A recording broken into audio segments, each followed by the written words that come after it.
Good evening, everyone. I hope everyone is doing well this nice, warm, comfortable spring day, blue skies, just absolutely beautiful outside. We will take it. It looks like spring has sprung.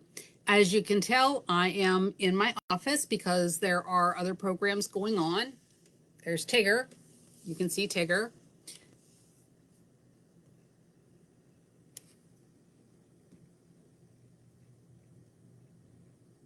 It always helps if I have my voice on as I'm doing through that. Anyway, you can see that I am in my office at the House of the Carpenter. We have programs going on. We've got Tigger, and I have a new storybook for you tonight. I'm kind of waiting to see if anybody comes on. I don't have anybody so far. And we're about almost a minute in. We're a minute in. Well, since we don't have anybody on yet, I'm hoping that I am not on.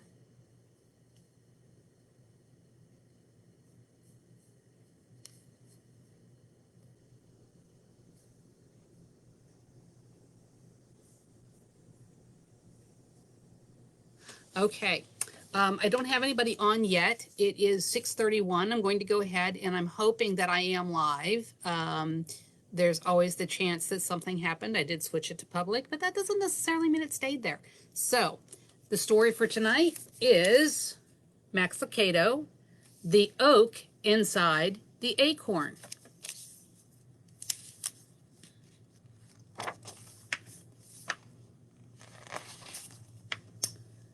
The acorn looked at the world around him. Green hills rolled their backs in the distance. Bright daisies bloomed below him. Above him, a family of puffy white clouds floated through the blue sky. The world looks so big, the little acorn said to his mother. I'm just glad to be right here with you. That's a pretty meadow.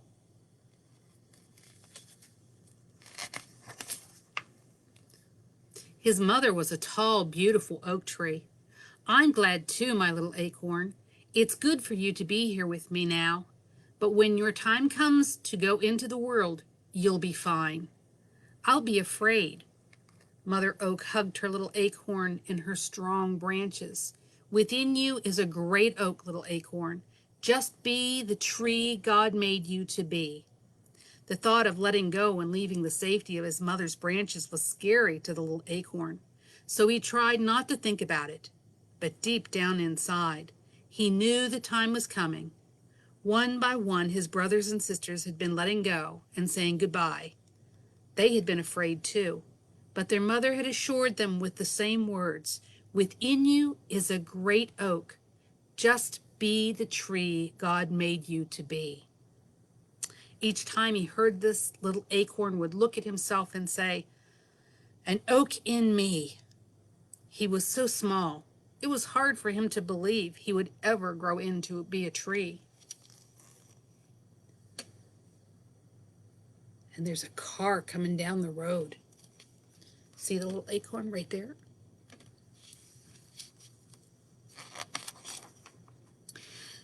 The time to let go came sooner than a little acorn wanted.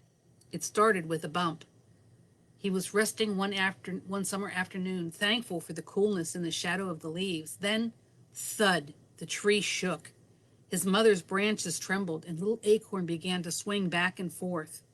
A farmer's pickup had accidentally backed into the tree trunk. Little acorn had swung before, stirred by the wind, bumped by climbing kids, and each time he'd always held on. But not this time. He tried. He pressed his thin stem into the branch as hard as he could. It didn't work. He was a heavier acorn than he used to be, and his stem began to pull away from the branch. Uh-oh, Mom! It's okay, little acorn, Mother Oak assured him. You can't hang on forever. It's time. You've got to let go. Down he fell, flipping over and over, softly slipping through the leaves until he bounced on something hard. He had landed in the back of the pickup truck. The truck vibrated and began to drive away. "It's okay, little Acorn," his mom called out. "Within you is a great oak. Just be the tree God made you to be." Little Acorn barely heard the last words. The truck was already moving down the road, going somewhere.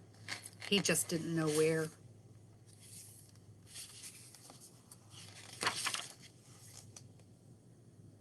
There's the truck, and there's the little acorn falling down into the truck. Oh, I see somebody's come on live now. Hello. As the truck bounced, so did the acorn. "Ouch," he said. "This is rough." "It gets better," he heard a voice say. Rolling over, little Acorn looked up at a young tree. "Who are you?" he asked. "I'm a new little orange tree on my way to be planted." "What do orange trees do?" asked the acorn. By now the road and the ride were smoother. "We grow oranges." "Oh," answered the acorn. He didn't know what an orange was, and was just about to ask when the truck slowly came to a stop. "Wow," explained Orange Tree, who was tall enough to see out of the truck. "What is it?" asked the acorn. "Trees, orange trees everywhere. It's an orange grove." There's the orange tree, and then there's the little acorn in the truck. Can you see it? Right there.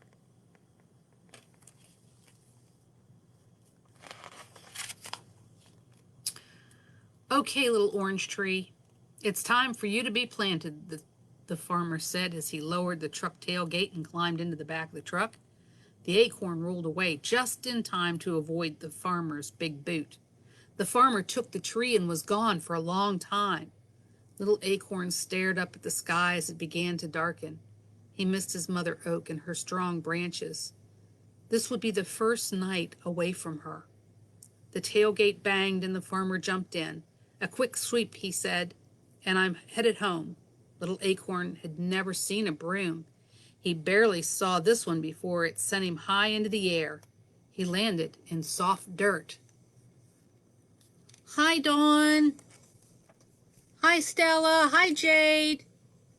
There's the broom, and the poor little acorn's getting swept out. "I wonder what happened to you." It was the orange tree. Little Acorn was happy to hear a familiar voice. "Is this your new home?" "It sure is," Orange Tree said. "It looks like it's your home, too." Little Acorn had one more question. "Orange Tree, what do I do next?" Orange Tree's voice was sleepy. "Just settle in, little friend, and rest. God will make you grow." And so little Acorn did just that. He rested. That night, the next day, that week, the next month. There in the soft soil surrounded by orange trees, he sank deeper and deeper into the ground and slumbered. He slept a long, long time. Here's the orange tree, and there's the little acorn. He's sleeping.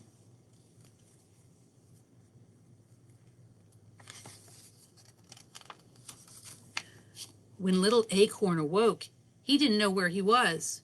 He stretched upward, and when he did, he kept stretching higher and higher until he popped out of the dark dirt into the sunlight. "Well, look who's awake," announced Orange Tree. Little Acorn looked up and then looked around and then up. "Hello, Orange Tree. Have I been sleeping long?" "Long enough to become a small tree." Little Acorn looked down at himself and said, "I've changed." His round shell was now a slender trunk. "You're growing up," Orange Tree said. "Now you are a little oak." Little Oak straightened himself and remembered his mother's words. "Within you is a great oak." Maybe she was right, he thought, and he stood a bit taller. See, there's the orange tree, and then this little one here, that's the oak tree. It's getting bigger. But even at his tallest, he was much smaller than the big orange tree. Their bushy branches grew greener and greener. Then one day, Orange Tree called out to his friend, "Little Oak, look, my first orange." The big orange tree spoke. "He'll have many more," they said.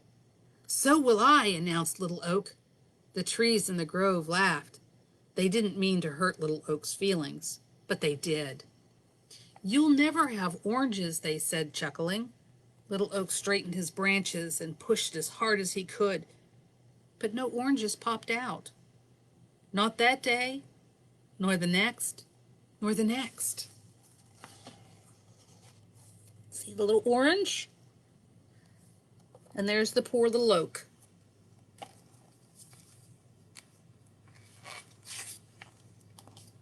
When the farmer came to collect the fruit, Little Oak was worried. He had none to give. "Well, hello, Little Oak," the farmer greeted. "How did you get here?" The farmer walked away, and when he returned, he carried a big shovel.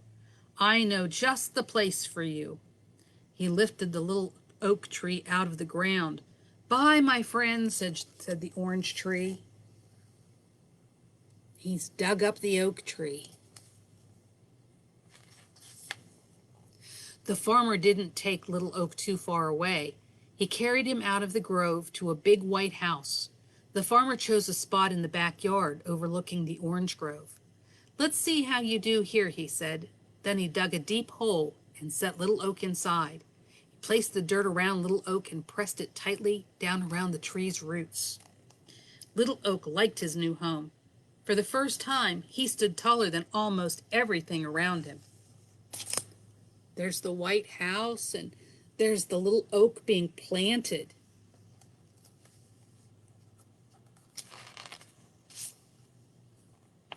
Little Oak was stretching his roots into the dirt when he heard, "Hi, I'm Pink Petunia. Who are you?"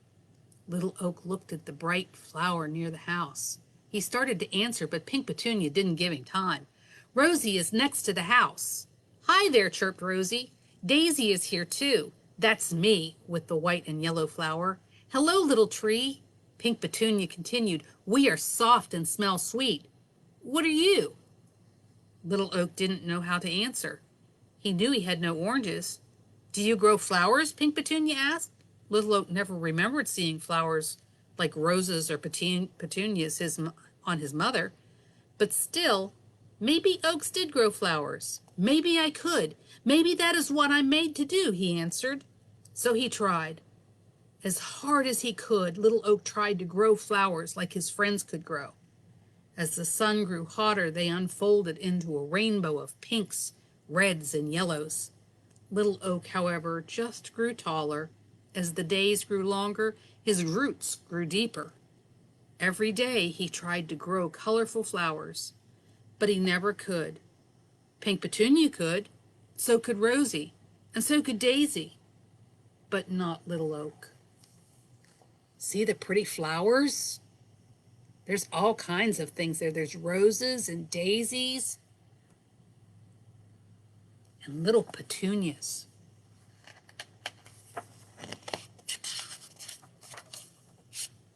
Finally, Little Oak decided to rest. His branches were tired and drooping. His leaves were dropping. Even the flowers were sleepy. "We're going to rest now, Little Oak," the flowers told him, and they did. The sky grayed and days shortened, and the whole garden slept. He dreamed of his days as a little acorn on his mother's branch. Deep in his sleep, he heard her soft voice, "Within you is a great oak. Just be the tree God made you to be." Looks like it's becoming fall. There's pumpkins and all kinds of different things, of colors of orange. I bet you it's close to October. When the sun warmed his branches, Little Oak awoke. Only he wasn't so little anymore. He could see farther. He had grown taller and wider. The winds didn't bend him as much. His branches were as big as his trunk used to be. Little Oak was becoming a big oak. Many years passed, and each year he grew bigger and wider and bigger, until everything in the farmer's yard looked up at him. all the flowers and the bushes.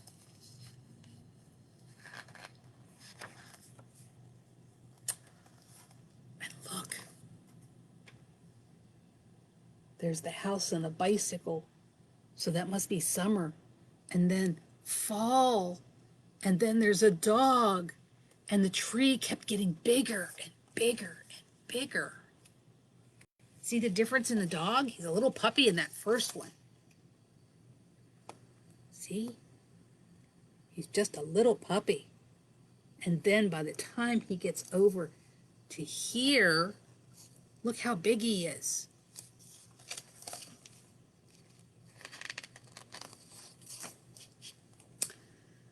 Now Orange Tree and the flowers called him Big Oak. He spread his big branches and looked around. Orange Tree was taller too, but not as tall as Big Oak. Big Oak was taller than all of his friends. They were wide, but not as wide as Big Oak. He was the tallest. He was the widest. But he still wondered what he was supposed to do.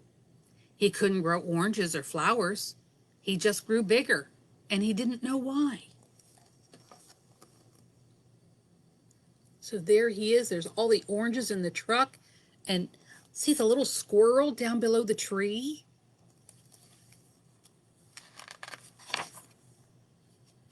Big Oak was just awakening from a winter's nap, his leaves tiny buds, when a young farmer brought 2 ropes and tied them to one of his strong branches. Close by, a little girl watched. Rosie Rose was puzzled. "What's it for, Big Oak?" "I don't know," Big Oak answered, but he soon found out. "Can I do it, Daddy? Can I swing?" "Go ahead," urged the man, and the little girl with bright blue eyes and hair the color of daisies flowers sat on the swing. Big Oak felt the tug, but barely. He was strong and little girl was small. With her daddy's help, she swung forward, not too far, but farther the next day, and farther the next. There's the daddy putting the ropes up in the tree. By the time the sun was hot and the flowers were plenty, she could swing alone, kicking her feet higher and higher until she could see the roof of her house. Then back she would swing, back until she seemed to look straight at the ground. Big Oak loved the sound of the little girl's laughter, her footsteps running toward him, her squeals of delight as she swung higher and higher into the sky. Yes, Big Oak loved little girl. When she swung, he stood strong. When her daddy built her a tree house in the big oak's branches, Big Oak gladly held it.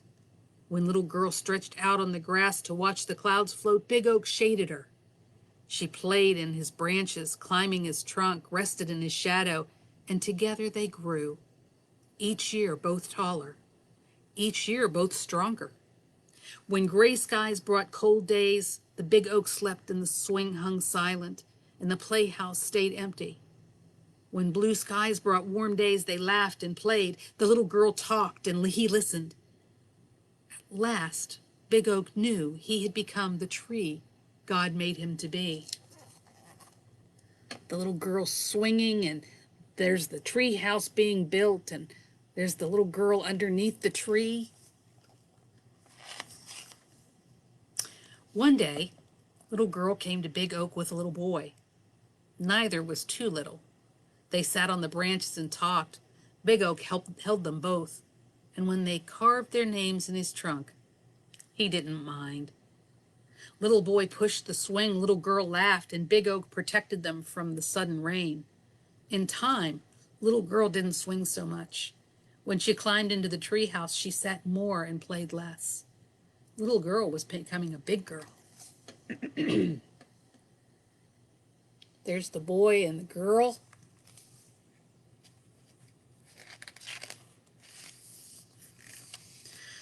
Big Girl now stood as tall as Big Oak's lowest branch. One day, Rosie Rose said to the Big Oak, "She's growing up, Big Oak. She'll leave soon." Big Oak didn't understand or didn't answer, but he understood. There she is sitting up on the tree, just kind of looking out at the big world. Big Girl spent many blue sky days sitting on the ground, leaning back against Big Oak's tree and watching the clouds drift by. Big Oak knew the big girl had a big question on her mind, because she said things like, I don't know what I'm supposed to be, and it's hard to let go. And how can I know who I am? Big Oak wanted to talk to Big Girl. He knew just what to say. He would say, within you is a great girl. Just be the person God made you to be. Orange trees grow oranges, he would say. Flower plants grow flowers, and oaks grow tall enough for swings and strong enough for swinging and big enough to hold little girls until they become big girls. He wanted to, but he couldn't say the words. There she is looking out, wondering what she should be. One day, Big Girl was so sad. The little girl who used to giggle in Big Oak's shade just sat, silent tears flowing down her cheeks. It's hard to let go, she said. Big Oak was listening, and he had an idea. He looked down at his branch at a little acorn. I have a special job for you, Big Oak said. There's Big Girl now, she's sitting, and she's sad.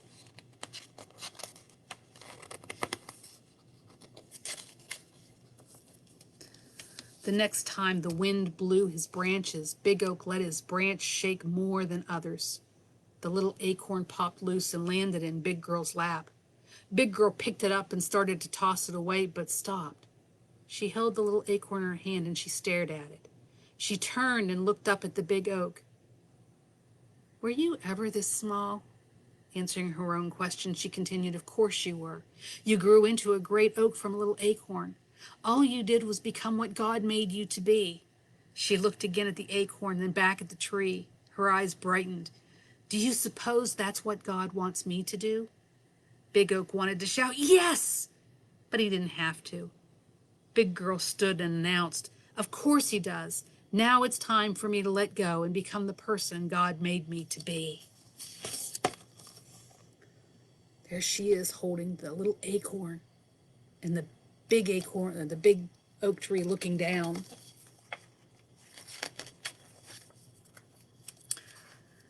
Big Girl smiled, placed the acorn in her pocket, and began walking away. But after a few steps, she stopped and turned. She looked at the swing and the treehouse. She looked at the big oak. She walked over to him and placed a hand on his trunk. Without a word, she said goodbye. And without a word, the big oak said the same.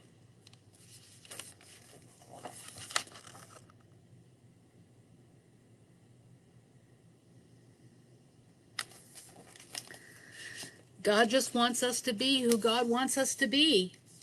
And sometimes we don't know that until we get a little bit older and a little bit wiser. But eventually we'll figure it out. We'll be what God wants us to be. We'll go ahead and we'll grow tall like well, maybe not as tall as the oak tree, but we'll grow tall. And then someday we may have to say goodbye and move on to the next place. But that's okay. We should live into what God wants us to be. So, I say goodnight to you this evening. I'm glad that you girls were here. I'm sorry that there were technical difficulties, but I will see you again next week, and I will have another story for you. And, of course, we will be in church on Sunday, so I hope I'll see you either online or in person. Take care. Love you much. Bye-bye.